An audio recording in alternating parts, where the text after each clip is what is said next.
If China owns $800 billion of U.S. debt, which they do, then the United States, as the borrower, must pay interest on it. This means taxpayers fund annual payments to Washington, which ultimately get sent to Beijing. Let's break this down. The U.S. government borrows money by issuing bonds. Countries like China buy these bonds, essentially lending money to the United States. Over time, the U.S. must pay back not only the borrowed amount but also interest. Where does this money come from? It comes from the taxes collected from everyday Americans. This tax money doesn't stay in the U.S. to fix roads, build better schools, or improve hospitals. Instead, a portion of it is sent overseas to pay interest to countries like China. China, in turn, can use this money however it sees fit, including investing in its military and other national priorities. Now, imagine what this means for ordinary Americans. The taxes you pay every year might feel like they're supporting local projects, but part of them are actually going to another country's development. If more people understood this, they'd see how complicated and interconnected the global economy is. What's often presented as normal, like borrowing money to run a country, hides deeper issues within the economic system. How did this happen? The United States borrows money because it spends more than it earns. To cover the gap, it issues treasury bonds. These bonds are seen as a safe investment, so countries like China buy them to earn steady returns. Over time, this borrowing grows into a significant amount of debt, which comes with interest payments that must be made regularly. China, holding a large portion of this debt, has a unique influence on the U.S. economy. While it's unlikely that China would suddenly demand all its money back, because doing so could hurt its own economy, this relationship gives China leverage in global politics. It's like lending money to a friend who's always in need. You gain some control over their decisions. Why is this important? This situation raises questions about priorities. Should tax money fund education, healthcare, and infrastructure within the U.S., or should it go toward paying interest to other countries? While borrowing can help cover immediate needs, relying too much on foreign debt creates long-term challenges. It means that a portion of the country's wealth is always flowing out, supporting someone else's growth instead of its own. A bigger picture. This isn't just about the U.S. and China, it's about how interconnected economies have become. Many countries borrow money, and many others lend it. This global system can create cooperation, but it also creates dependency. For Americans, understanding this dynamic is key to seeing the bigger picture of how their economy operates and where their tax dollars really go. As we think about the future, it's worth asking how the U.S. can balance borrowing with building a stronger, more self-reliant economy. What policies could help reduce this dependency on foreign lenders? These are important questions to consider as the country navigates its role in a rapidly changing global economy. Understanding the flow of money in and out of a country reveals a lot about its priorities and challenges. For the U.S., the relationship with China as a lender highlights the need to rethink how money is borrowed, spent, and repaid. By looking deeper into these issues, we can better understand the economic forces shaping our world. The Middle East is going through monumental changes. In the past, European powers like Britain and France dominated the region, carving it up into colonies to exploit its resources and control its people. Over time, colonial rule faded, and by the mid-20th century, many Middle Eastern nations gained political independence. But here's the catch: political freedom doesn't always mean economic freedom.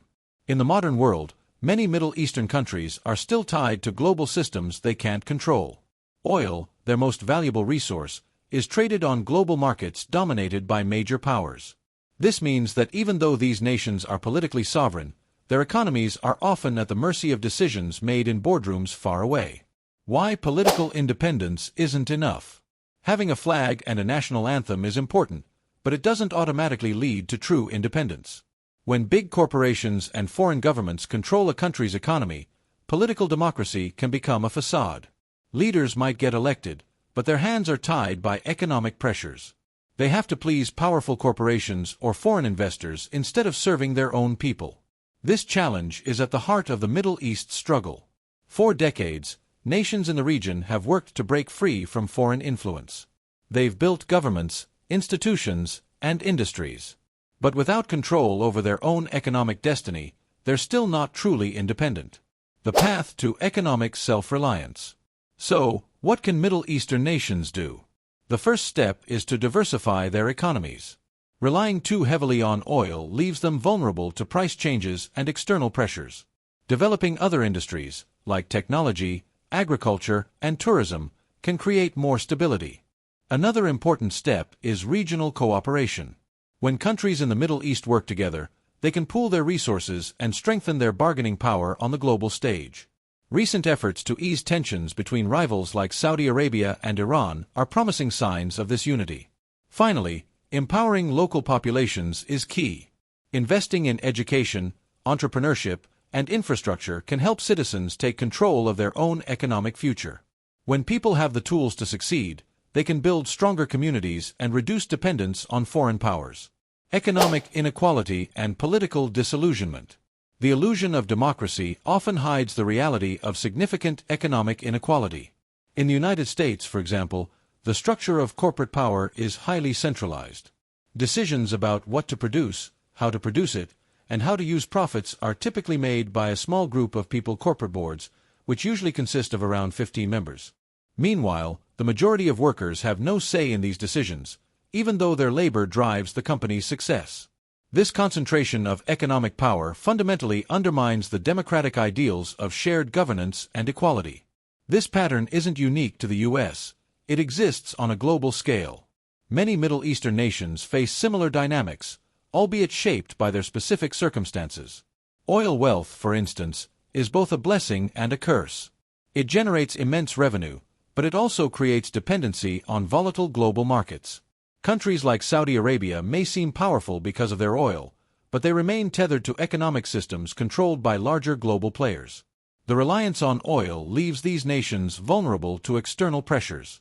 They often have little control over the price of their primary export, making their economies susceptible to global fluctuations.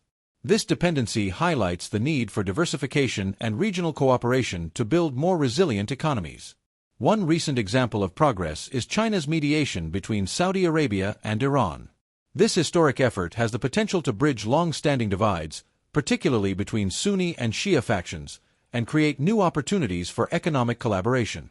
Such unity could reshape alliances in the region, reduce dependency on external powers, and foster homegrown economic growth. Bridging the gap between wealth and power. For true progress, both globally and in the Middle East, addressing economic inequality is essential. Concentrated wealth often translates into concentrated political influence, creating a system where governments serve elite interests over the needs of the broader population. To break this cycle, nations must empower their citizens through inclusive policies, equitable wealth distribution, and robust social safety nets. In the Middle East, this means moving beyond oil dependency by investing in education, technology, and infrastructure. Encouraging entrepreneurship and innovation can help create a diversified economy that supports broader participation. Additionally, fostering regional partnerships can amplify individual nations' influence on the global stage, making them less reliant on external powers.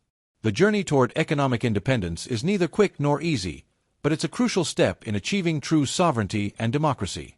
By addressing economic inequalities and building self-reliant systems, nations can create a more just and equitable future for their people. Shifting global power. The rise of BRICS.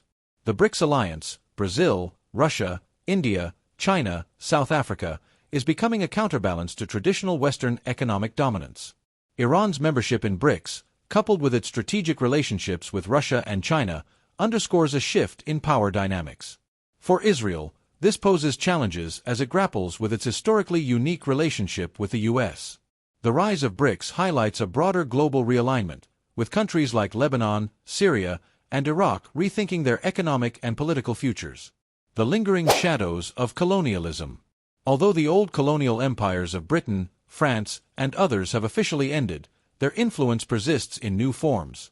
Today, global capitalism, largely represented by the United States, has taken their place.